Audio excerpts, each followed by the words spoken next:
तर बदलापूर प्रकरणातील 6 आरोपी आपटे आणि कोतवाल आता ताब्यात आहेत। महत्त्वाची बातमी आपण पाहतोय। बदलापूर प्रकरणातील 6 आरोपी आपटे आणि कोतवाल यांना ताब्यात घेण्यात आलेलं आहे।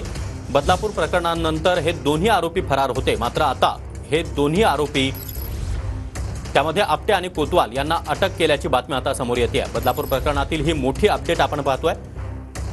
बदलापूर अत्याचार प्रकरणातील 6 आरोपी आपटे आणि कोतवाल यांना पोलिसांनी अटक केली आहे। 12 आणि 13 ऑगस्ट रोजी बदलापूरच्या शाळेमध्ये 2 चिमुकलींवर लैंगिक अत्याचाराची घटना घडलेली होती आणि त्यानंतर बदलापूरकरांनी मोठा उठाव केला, मोठं आंदोलन केलं आणि त्यानंतर हे दोन्ही आरोपी फरार होते। मात्र आता बदलापूर प्रकरणातील 6 आरोपी तुषार आपटे आणि उदय कोतवाल यांना अटक करण्यात आलेली आहे। 1.5 महिन्यांपासून हे दोन्ही आरोपी फरार होते। दरम्यान अक्षय शिंदे एन्काउंटर प्रकरणानंतर हे दोन्ही आरोपी फरार असल्यावरून विरोधकांनी सत्ताधाऱ्यांवर देखील जोरदार हल्लाबोल केलेला होता आणि अखेर 1.5 महिन्यानंतर हे दोन्ही आरोपी आता पोलिसांच्या जाळ्यात आले।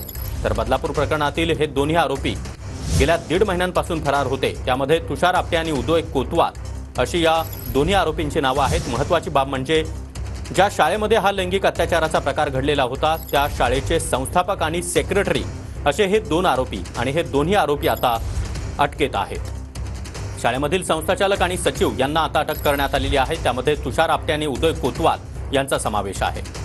या संदर्भात अधिक माहिती देण्यासाठी आमचे प्रतिनिधी मयुरेश जाधव आपल्यासोबत आहेत। मयुरेश, अखेर 1.5 महिन्यानंतर हे दोन्ही आरोपी पोलिसांच्या अटकेत आले।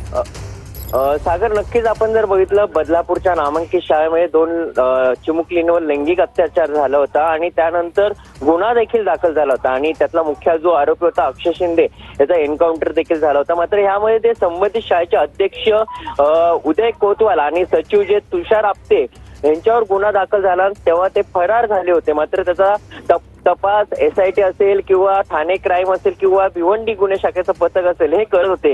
मात्र हे दोघंही ताब्यात येत नव्हते।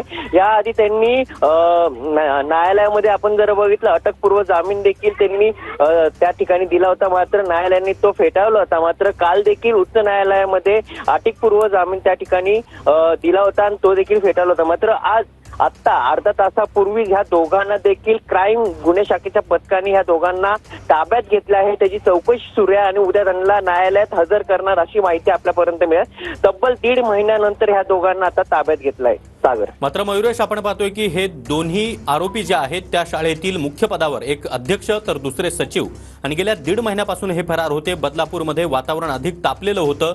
आता अक्षय शिंदेचा एन्काउंटर प्रकरणानंतर या दोघांना पोलिसांनी ताब्यात घेतलेलं आहे।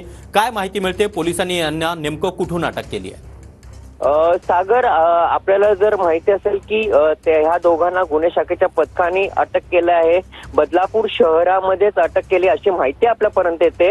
मात्र अक्षय शिंदे याचा एन्काउंटर झाल्यानंतर हे दोघं देखील फरारच होते। मात्र आता ह्या दोघांना आता ताब्यात घेतल्या नंतर यांची आता चौकशी सुरू केली आहे। कसून चौकशी सुरू आहे तिथे SITचं पथक देखील दाखवलं। मात्र ह्या दोघांना आता कुठल्या जागेवर ठेवले ह्याची कल्पना आपल्यापर्यंत माहिती आजपर्यंत येत नाही। मयुरेश, तुम्ही आपल्या सोबतच राहा। तर ठाकरे